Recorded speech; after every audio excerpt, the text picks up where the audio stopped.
అందరికీ నమస్కారం. Welcome back to Vamshi Bhavani. So ఇవాల్టి ఈ వీడియోలో we will discuss about types of data structures. Already previous వీడియోస్లో డేటా స్ట్రక్చర్స్ అంటే ఏంటి, ఎందుకు వాడతాం, వాటి యొక్క సిగ్నిఫికెన్స్ ఏంటి అనేది తెలుసుకున్నాం.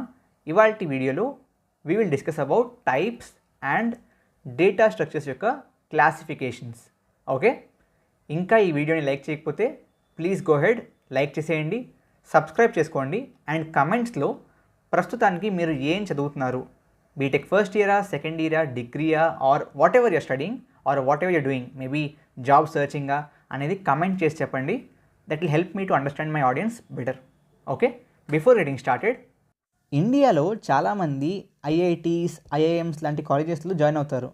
ఎందుకు? Reason is simple.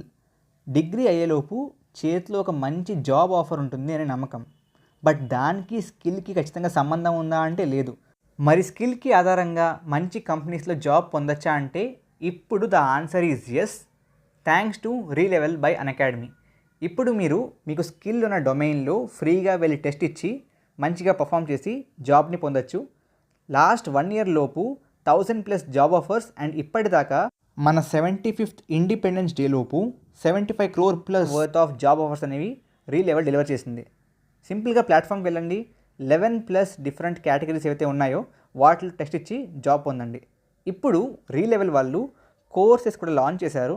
మీరు సింపుల్గా వెళ్ళి కోర్స్ సెక్షన్లో బేసిక్గా మీకు నచ్చిన కోర్స్లో అడ్మిషన్ ఫామ్ ఫిల్ చేసి మీకు అలాట్ అయిన అకాడమిక్ కౌన్సిలర్తో మాట్లాడి కోర్స్ గురించి మరింత తెలుసుకొని ఆ కోర్సులో భాగంగా మీరేం చేయాలి, అసైన్మెంట్స్ ఎలా ఉంటాయి అనేది కూడా తెలుసుకోవచ్చు. ఆ తర్వాత మీరు కనుక ఆ కోర్స్కి ఎలిజిబుల్ అయితే ఫీజ్ని పే చేసి ఇన్స్టెంట్గా మీ కోర్స్ని స్టార్ట్ చేయొచ్చు. ఓకే, అండ్ ఈ కోర్స్లో భాగంగా ఏదైతే వాళ్ళు ఎక్స్పెక్ట్ చేస్తున్నారో like regular attendance, assignment completion, అవన్నీ చేస్తే they will guarantee you a job అనమాట. ఈ మధ్య కాలంలోనే ఆర్యన్ కుమార్ ఎలక్ట్రికల్ ఇంజనీరింగ్ చేసినప్పటికీ బేసిక్గా రీలెవెల్లో బ్యాక్ ఎండ్ కోర్స్ చేసి today he is a back end engineer అనమాట. సో 3 సింపుల్ స్టెప్స్లో మీరు కూడా వెళ్ళండి. ఖచ్చితంగా ఫ్రీగా ఉన్న టెస్ట్తో పాటు ఇంట్రెస్ట్ ఉంటే ఈ కోర్స్ కూడా 3 సింపుల్ స్టెప్స్లో అప్లై చేసి బేసిక్గా you can get started and 800+ companies are waiting for you on Relevel. Next top success.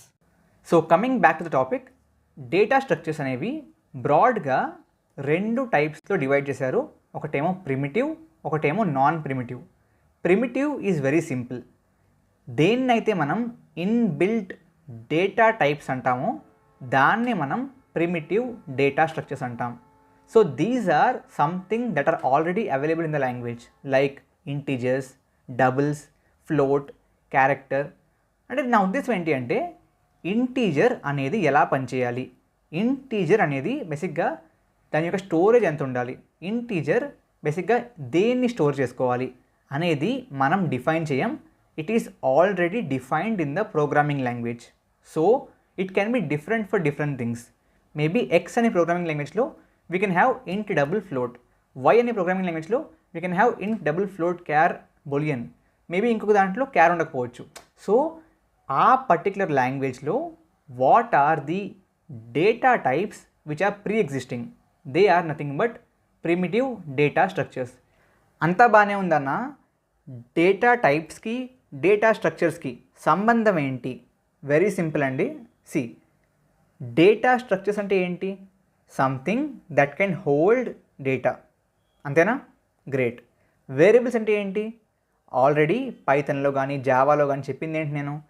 Variables అంటే they are nothing but containers to hold data. అంటే డేటాని స్టోర్ చేసుకోవడం కోసం వాడే కంటైనర్స్ని మనం వేరియబుల్స్ అంటాం. అండ్ మనందరికీ తెలిసిందే వేరియబుల్స్ అనేవి ఇండివిజువల్గా ఎగ్జిస్ట్ అవ్వవు. Got it? వేరియబుల్స్ క్రియేట్ అవ్వాలి అంటే దానికి ఖచ్చితంగా ఒక లేబుల్ ఉండాలి, దానికి ఖచ్చితంగా ఒక టైప్ ఉండాలి. And that is what is data type. In that way both correspond to storing or holding of data in the memory.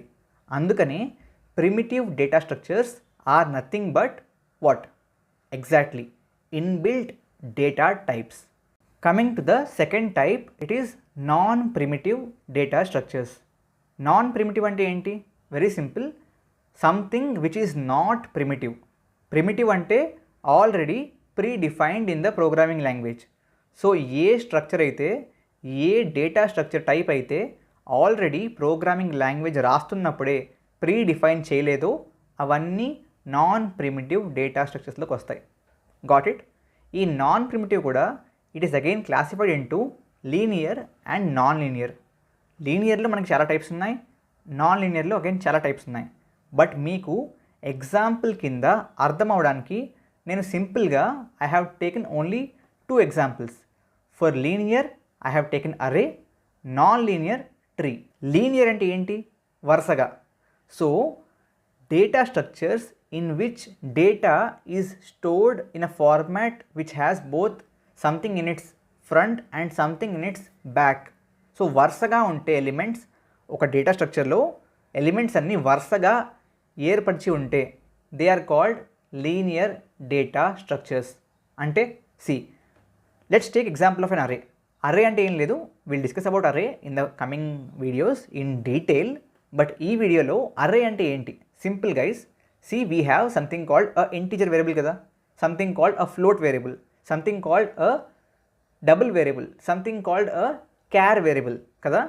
So if we want to store multiple integers at the same time, అంటే ఒక 5-6 ఇంటిజర్స్ని ఒకే స్ట్రక్చర్లో store చేయాలి అనుకుంటే we use something called array.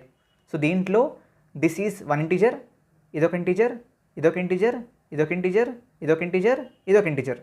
Everything are integers. Okay, and ఇవి ఎలా arrange చేయబడ్డాయి? In a linear format.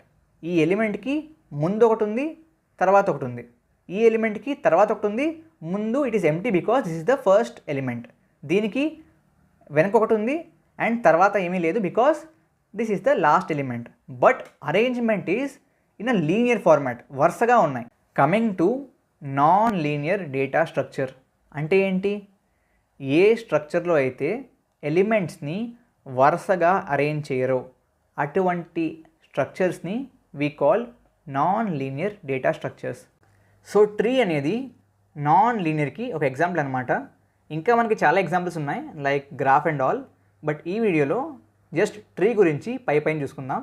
So tree అంటే something of this kind of a data structure in which we have something called nodes. So దీంట్లో ప్రతి ఎలిమెంట్ని ఒక node అంటాం. And ఇక్కడ ఈ నోడ్స్ అన్నీ ఆర్ ఈ ఎలిమెంట్స్ అన్నీ వరుసగా అరేంజ్ చేయబడలేదు.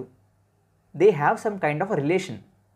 ఇన్ దిస్ కేస్ ఈ టాప్ నోడ్ని, ఈ టాప్ ఎలిమెంట్ని ఈ రెండిటి ఎలిమెంట్స్ యొక్క పేరెంట్ అంటారు.